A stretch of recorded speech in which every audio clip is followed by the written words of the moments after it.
Oke, itu gambaran yang terjadi di wilayah Gaza, Palestina yang sampai saat ini masih terus diserang oleh pasukan Israel ya.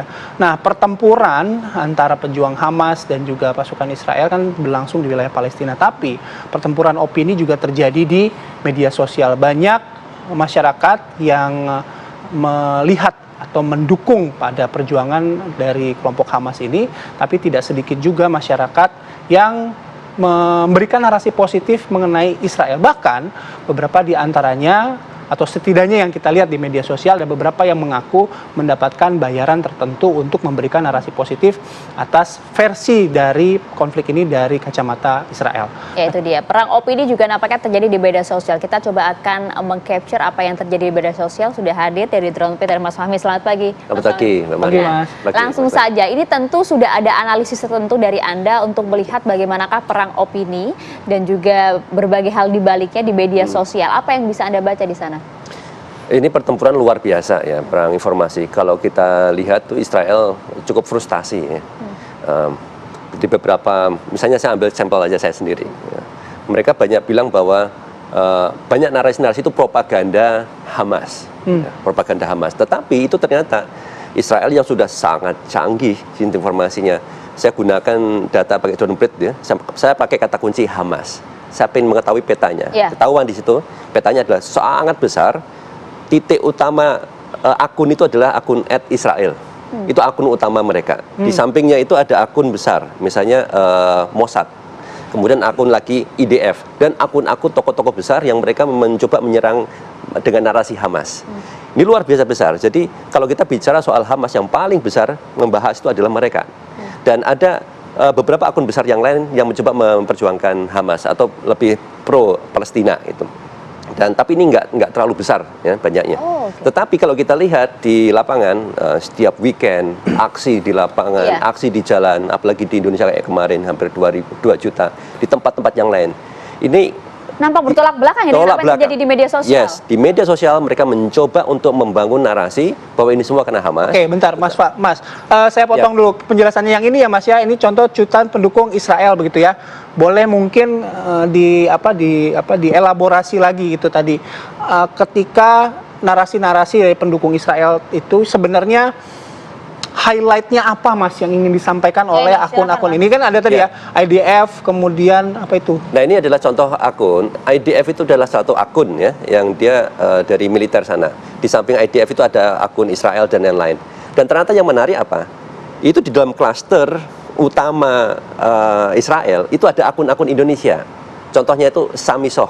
Sorry, akun-akun utama Israel ada akun Indonesia, maksudnya? Ada di dalam percakapan di Twitter itu, ini pakai Twitter, kan ada mereka berbicara ya, saling meretweet, saling mendukung akun IDF Israel, akun besar mereka ya. Kan jauh sekali dari Indonesia, tetapi ada akun dari Indonesia, ternyata posisinya dekat. Artinya akun-akun ini banyak meretweet, mengamplifikasi akun-akun besar dan kemudian memberikan opini. Yang contohnya tadi Samisoh itu. Contoh Samisoh. Dan kemudian kalau kita lihat di sana narasinya benar-benar menyerang pihak Palestina dan Hamas. Seperti apa? Ya, kita teksnya tadi ada kelihatan. Tadi dia intinya dia menyerang di situ. Dan itu ada beberapa. Ada beberapa akun kalau kita bisa ditampilkan lagi. Ada beberapa akun yang narasinya sama, mereka menyalahkan Hamas, membuat narasi sama persis seperti yang dibilang Israel bahwa semua ini gara-gara Hamas gitu. Dan bahkan juga menyudutkan Indonesia tadi ya kalau kita ada lihat. Juga yang menunjukkan Indonesia. Ini dia. Ya, nah ini contohnya. Ini adalah tweetnya, maksud Anda? Ini tweetannya. Indonesia berafiliasi dengan Hamas ya, dengan membangun rumah sakit Indonesia di Gaza. Bahkan nah, ini narasinya sangat Hamas membuat terowongan di bawah tanah untuk Hamas, itu dia. Sekalian perang aja Indonesia dengan Israel daripada kayak apa itu teriak-teriak bela Palestina nggak menentu tapi nggak berani apa-apa. Tapi kalau Anda lihat dari satu akun ini memang dia secara konsisten melakukan hal yang sama, narasi-narasi negatif soal Hamas maupun Indonesia, atau seperti apa? Apa tren yang Anda baca?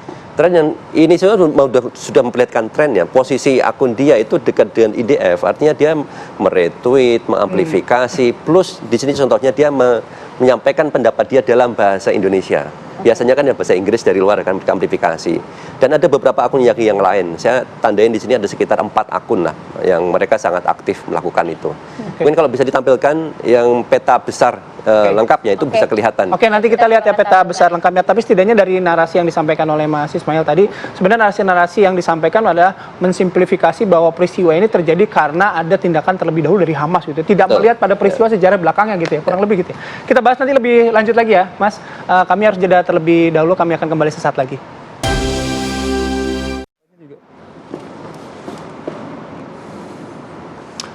Oke, kita kembali berbincang mengenai apa yang terjadi di Gaza Palestina. Tapi kami akan, sebelum ke Mas Fahmi ya, Kita akan berbincang dulu dengan siapa? Dengan Fikri Rofil Haq, warga negara Indonesia yang saat ini sudah berada di Gaza. Kita coba akan lihat kondisi pagi hari ini terbaru langsung dari Gaza seperti apa. Selamat pagi waktu Indonesia, Mas Fikri.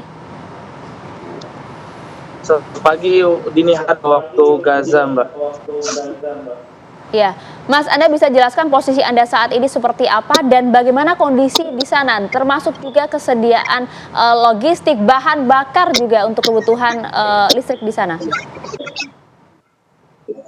Saat ini saya dan juga 2 relawan Mercy lainnya tinggal di Wisma Dr. Rizal yang masih satu lingkungan dengan Rumah Sakit Indonesia, dan saat ini saya berada di depan Rumah Sakit Indonesia, dan memang Rumah Sakit Indonesia saat ini di seluruh rumah sakit yang ada di jalur Gaza saat ini mengalami krisis obat-obatan serta bahan bakar, di mana memang saat ini di Rumah Sakit Indonesia mereka memiliki 2 generator pembangkit listrik untuk menyalurkan listrik di Rumah Sakit Indonesia. Namun saat ini hanya 1 generator saja yang hanya menyala karena 1 generator lainnya mengalami kerusakan dan juga kehabisan bahan bakar. Dan juga kami mendapatkan informasi terbaru dari pihak servis yang bekerja di Rumah Sakit Indonesia bahwa kemarin mereka mengatakan bahwa bahan bakar hanya tersisa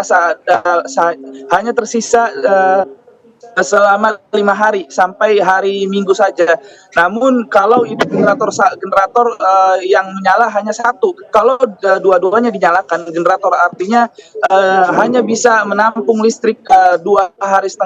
Dan juga saat ini memang pasien dan korban luka-luka terus jatuhan ke seluruh rumah sakit. Tercatat lebih dari 1.500 korban jiwa dilarikan ke Rumah Sakit Indonesia. 60-80%-nya adalah anak-anak, dan juga korban luka-luka juga mencapai 4.500. Kebanyakan mereka adalah anak-anak dan juga perempuan. Tentunya karena korban jiwa terus bertambah di Rumah Sakit Indonesia. Saat ini banyak sekali pasien-pasien yang tidak mendapatkan kamar. Bahkan saya mempunyai teman yang dirawat di Rumah Sakit Indonesia. Mereka mengatakan bahwa beberapa hari ini kami belum mendapatkan obat karena memang krisis obat-obatan yang saat ini benar-benar menjadi isu yang sangat serius, dan juga mereka banyak sekali dirawat di lorong-lorong serta di luar kamar milik Rumah Sakit Indonesia. Ini tentunya karena walaupun truk-truk bantuan kemanusiaan yang memang sudah ada beberapa masuk dari jalur Rafah, namun belum bisa terbagi rata, terutama di jalur Gaza Utara sendiri, karena di jalur Gaza Utara ini adalah jalur Gaza bagian ujung, sehingga truk-truk bantuan kemanusiaan tidak bisa membagikan rata ke jalur Gaza Utara. Dan perlu diketahui juga pihak militer Israel juga terus membombardir ke jalur Gaza Tengah, dan mereka ingin memisahkan antara jalur Gaza Utara dan juga jalur Gaza Selatan. Oke, baik, Mas Fikri, gitu. Terima kasih ini sudah memberikan informasi terbaru ya, termasuk mengenai bagaimana kondisi Rumah Sakit Indonesia di sana. Tapi saya melihat Mas Fikri kan berbincang dengan kami di luar gitu, di luar ruangan. Sementara kemarin Mas Fikri berada di dalam ruangan. Apakah aman, Mas? Anda berada di luar ruangan, dan bagaimana seruan di sana, imbauan terutama dalam kondisi saat ini yang masih sangat kritis di sana, Mas? Ya, tentunya kami memang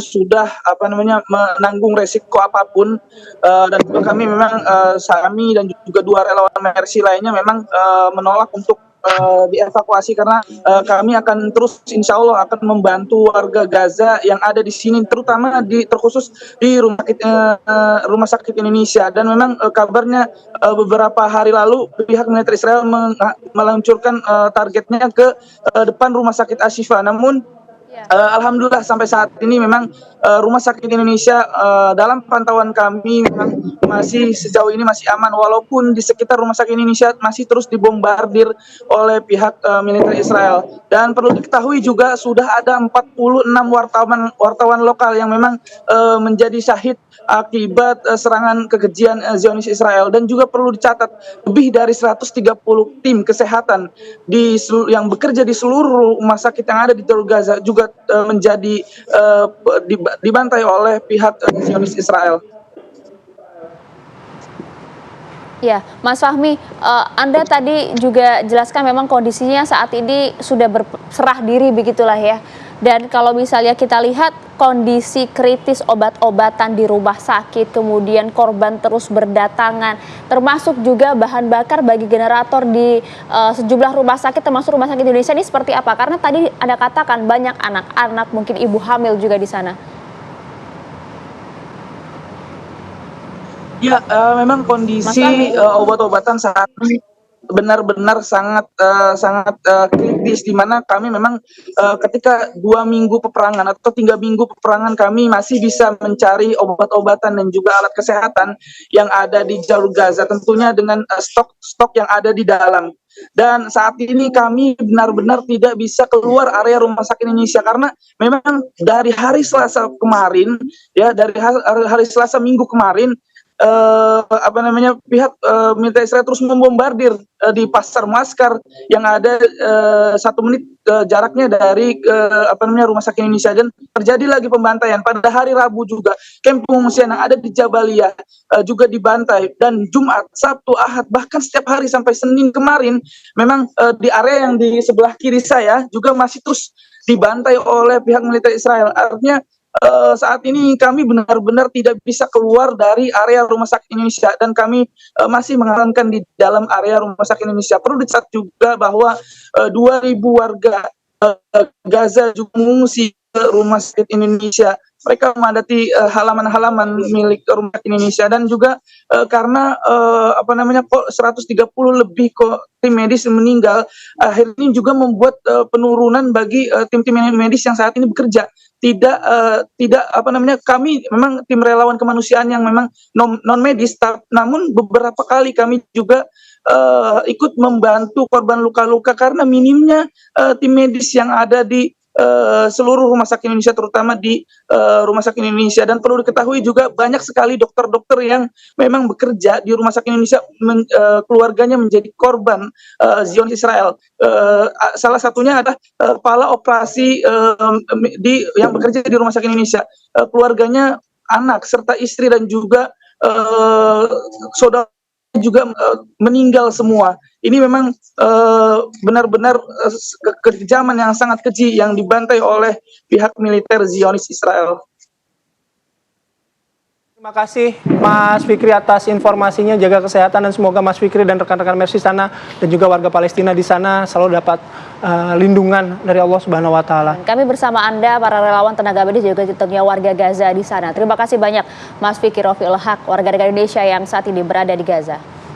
Oke, kita lanjut lagi dengan Mas Fahmi. Mas, kita bicara lagi soal di medsos. Mungkin kita tayangkan ya hasil mapping yang dilakukan oleh Mas Fahmi dan tim di Drone Emprit mengenai isu, kemudian akun-akun apa saja yang punya narasi-narasi yang positif ya, dukungan terhadap Israel. Nah ini ya Mas ya. Yep. Oke, boleh dijelaskan sedikit Mas? Arti dari peta ini seperti apa Mas, kalau Anda baca di media sosial? Ya, jadi ini kita ingin tahu ya, peta percakapan tentang Hamas. Kenapa saya gunakan kata kunci Hamas? Kita ingin tahu mereka baik dari Israel ataupun di Indonesia menggunakan Hamas sebagai alasan. Nah, saya ingin tahu ini siapa saja yang di Indonesia ini menggunakan narasi itu juga. Ini narasi negatif atau positif? Ini narasi sebenarnya secara umum kan, tetapi ternyata ketika kita lihat percakapan di sini, IDF itu di sentral, di tengah. IDF, kemudian ada akun Israel, ya, kemudian ada akun yang lain yang gede-gede itu punyanya Israel.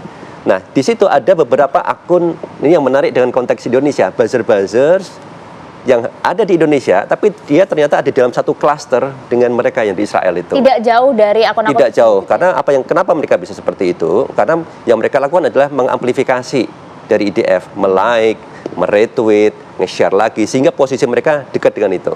Padahal di sebelah kanan itu ada akun yang lebih fair, menampilkan pembelaan kepada Palestina, kepada Hamas juga, dan itu tidak diamplifikasi. Nah, ini sebagai contoh ada 4 akun yang tadi Samisto salah satunya, ada Rofik juga salah satunya di situ, dan yang dilakukan contohnya itu ada akun Memri namanya ya. Oke, ya ini Memri ini menjadi salah satu akun yang menjadi bahan perdebatan antara Mas Fahmi sendiri ya dengan akun lainnya begitu ya. Itu gimana cerita itunya Mas? Nah, soal Memri ini? Ini metode yang dilakukan ya oleh Israel. Kalau kita lihat dari cerita Mas Rofik tadi, kenyataan di lapangan, mereka mencoba untuk menutupi itu dengan propaganda, informasi sebanyak-banyaknya di media sosial. Informasinya apa? Diambil informasi-informasi yang lama, tahun-tahun yang dulu, dipotong-potong, diambil yang kira-kira bisa memojokkan umat Islam dan bangsa Arab di sana. Memri ini salah satunya. Dan Memri ini dia menerjemahkan, tapi yang terjemahkan itu pilih-pilih. Nah, ternyata itu diamplifikasi oleh beberapa akun yang tertanda tadi. Makanya dia prosesnya dekat. Ya. Mereka bilangnya ketika di Indonesia menggunakan logika seolah-olah baik gitu. Kita hanya mendapatkan satu informasi gitu ya, diimbangkan. Tapi dia menggunakan informasi yang lain. Tapi ternyata kalau dilihat dari peta, informasi dari Israel yang sifatnya propaganda juga. Nah, jadi ini kan bukan lagi mencerahkan. Ini hanya sebetulnya mereka mencoba memasukkan propaganda Israel dalam percakapan sehari-hari di kita ini. Tapi Anda tadi sempat sebutkan buzzer gitu ya. Apa yang bisa Anda artikan sebagai akun-akun buzzer ini? Apakah memang mereka secara konsisten melakukan propaganda juga melalui cuitan-cuitan mereka di Twitter terhadap Hamas maupun Indonesia? Ya. Kalau definisi buzzer itu kan buzzing ya, membuat rame, membuat mendengungkan, artinya mengamplifikasi dia. Dan kalau dia ada definisi itu dari apa yang mereka posting, yang mereka kemudian retweet, kemudian mereka like, itu sama nggak narasinya dengan narasi dari Israel tadi? Dan ternyata sebagian besar ketika percakapan terkait dengan Hamas, hampir semuanya sama, menggunakan narasi yang sama, sehingga kita bisa definisikan untuk topik Hamas misalnya mereka seperti buzzers yang mengamplifikasi dan meneruskan pesan dari Israel sana ke Indonesia. Dan itu akun-akun Indonesia ya Mas? Dan itu akun-akun Indonesia. Nah, bicara soal buzzer juga kemarin bertebaran informasi di media sosial ya. Ini kalau saya tidak salah akun luar negeri, seorang YouTuber gitu, yang dia mendapatkan email, kemudian ditawari jumlah tertentu untuk memberikan narasi positif di akun media sosialnya begitu. Nah, amatannya Mas Fahmi soal akun-akun atau fenomena-fenomena ini juga banyak tidak sih sebenarnya? Karena ketika saya lihat Cekom ini rame juga Mas gitu yang membahas ini gitu. Terjadi juga nggak di tanah air? Ada beberapa netizen yang promote dapat email, ya, dapat email juga diajak untuk mempromosikan beberapa seperti itu. Yang di Indonesia juga ada, saya lihat. Ya. Jadi sebetulnya upaya itu ada. Nah, siapa yang terima ya kita kan nggak pernah tahu. Apakah mereka yang jadi buzzer, mengamplifikasi, apakah karena memang ideologi dia secara intelektual juga misalnya, atau karena dibayar, kita nggak pernah tahu. Artinya tawaran itu ada, tapi kita memang tidak bisa mendeskripsikan siapa-siapa saja yang kemudian. Ya betul sekali. Dan itu adalah salah satu cara yang dilakukan kan, untuk mengamplifikasi tadi di peta itu dari message, dari pesan dari Israel, dari IDF, dari Mossad itu bisa menyebar ke semua negara itu.